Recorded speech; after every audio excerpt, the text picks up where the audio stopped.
Family, it's a tough concept. We all deep down recognize that family is a sacred thing. The relationships, the bond, even in pop culture, there's the famous quote of, "A man who doesn't spend time with his family can never be a real man." And if you ask people what's the first thing that comes to mind when they hear the word family, they might tell you love. And those very same people at a different time also might tell you pain, sacrifice, betrayal. I think it's easy to understand that family isn't exactly always simpatico, easy to get along with. Sometimes families are messed up. Sometimes you don't get the same treatment you give, and sometimes it's just not fair. And so one may think, when God addresses families, does he acknowledge these feelings we feel about them? And if he does, then how do we navigate a middle path? Especially when some of your family members can be like your biggest enemy.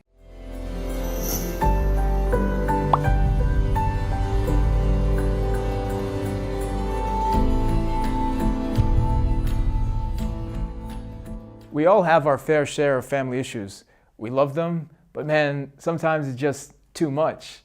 You know, my favorite part about the verse that I'm about to share with you is that you see that Allah understands that exact feeling I just described. And that's really nice to know. In Surah Al-Taghabun, Allah says, "Ya ayyuha alladhina amanu, inna min azwajikum wa awladikum adawun lakum fahdharuhum, wa in ta'fu wa tasfahu wa taghfiru, fa inna Allah ghafurun rahim." O you who believe, among your wives and your children, there are enemies for you, so beware of them. And if you forgive and overlook and pardon, then know that Allah is most forgiving, all merciful. It's great here that Allah does not shy away from some realities in terms of the struggle we have between fulfilling our Islamic duties and family hostility, stopping us from carrying our obligations, harshness in their interaction with us, or even their hurtful sarcasms. Now, when we read this verse, though, we can all get excited and think, well, if Allah just said I could possibly have enemies within my family members, then this is it. It's time to put my mean face on, for the sake of Allah, of course. No, not exactly. Our scholars taught us here that this verse is in no way, shape, or form giving you license to curse, hate, or become hostile towards them. Actually, the surprising twist here is that Allah uses the terms of pardoning, overlooking, and forgiving all in one package in regards to this matter. وَإِن تَعْفُوا وَتَصْفَحُوا وَتَغْفِرُوا. Pardoning here with the word ta'fu, which means treating the matter as if it never happened. Overlooking with the word isfahu, which means to literally turn a new page and start with a clean slate, with no malice or grudge inside of you. And finally, taghfiru, which means to forgive them. And what's even more interesting is that in the whole Quran, you will never find these three terms used together. In fact, when Allah tells us how to deal with the people of the book, only two of those words are used. In ta'fu wa tasfahu. So family gets this much emphasis. In a way, family needs to be on the receiving end for the most patience and the most forbearance we can give.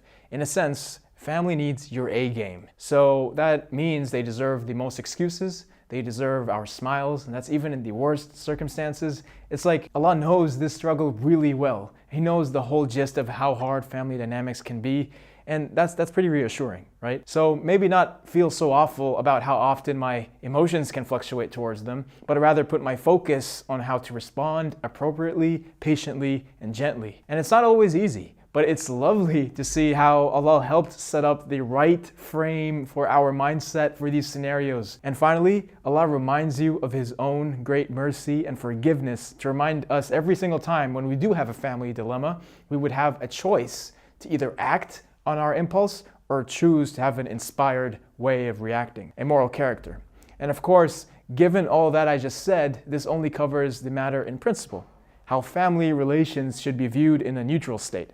They deserve the best, even if we don't get that same treatment back in the same way. But if it happens to be that your situation crosses the line, such as having physical, emotional, or financial domestic abuse, then I'm not the one to help you here, okay? You will need to seek help because I'll be very frank, I'm definitely not qualified for that. So one example I would like to leave you with is about Ibrahim alayhi salam.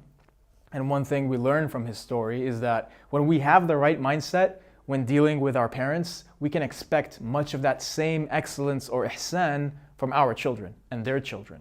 In short, when it comes to your parents and grandparents, think about your children and grandchildren. Now, how does that happen? A very brave conversation was revealed to us in Surah Maryam between Ibrahim alayhi salam and his father, who used to sculpt idols for worship. We noticed one thing that was consistent in every single response Ibrahim had, and that was Ibrahim always saying every statement and starting with that Ya abati, which was a very endearing way of saying my dear father.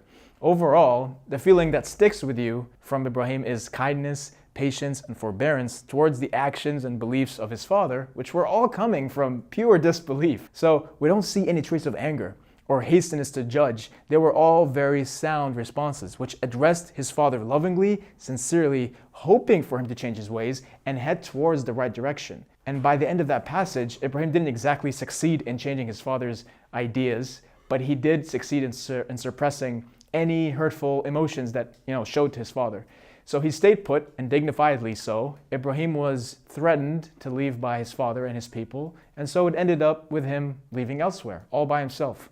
And this is a very sad episode, to be forced to leave your family because of aggression and a serious clash of foundations and belief, which in this case was God versus, man-made idols. Despite how silly the argument might have been in retrospect, Ibrahim respected and dealt accordingly with these differences. Now, we all have conflicts with our parents, perhaps on smaller matters than this, or perhaps not actually. But either way, I would like to remind you to take it, stand still, and give them the dignity they deserve. Work out your differences. And if it's not the end of the world, sometimes it's okay to take the blame.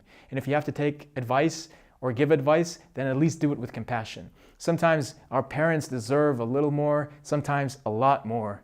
And with such forbearance, Allah shows us later how these manners that Ibrahim actually did with his father actually pay off in this world. And that's where Surah Al-Safat comes in. We get to travel forward in time and see what Allah had in store for Ibrahim later in his life in Surah Al-Safat. فَبَشَّرْنَاهُ بِغُلَامٍ حَلِيمٍ.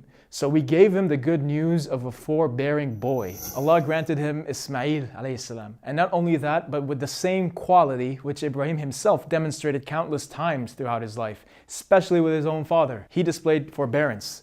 So he gets a child possessing hulum. And what that term carries is forbearance, patience, gentleness, tranquility, and calmness. Here we see how Ibrahim's treatment to his father manifested through his own child. It's a very tiny observation, but just like that, we get to see how Allah accounts for all these little gestures we do, especially when it comes to your treatment of your own family. And that's why when it comes to family, it's a really different ballgame.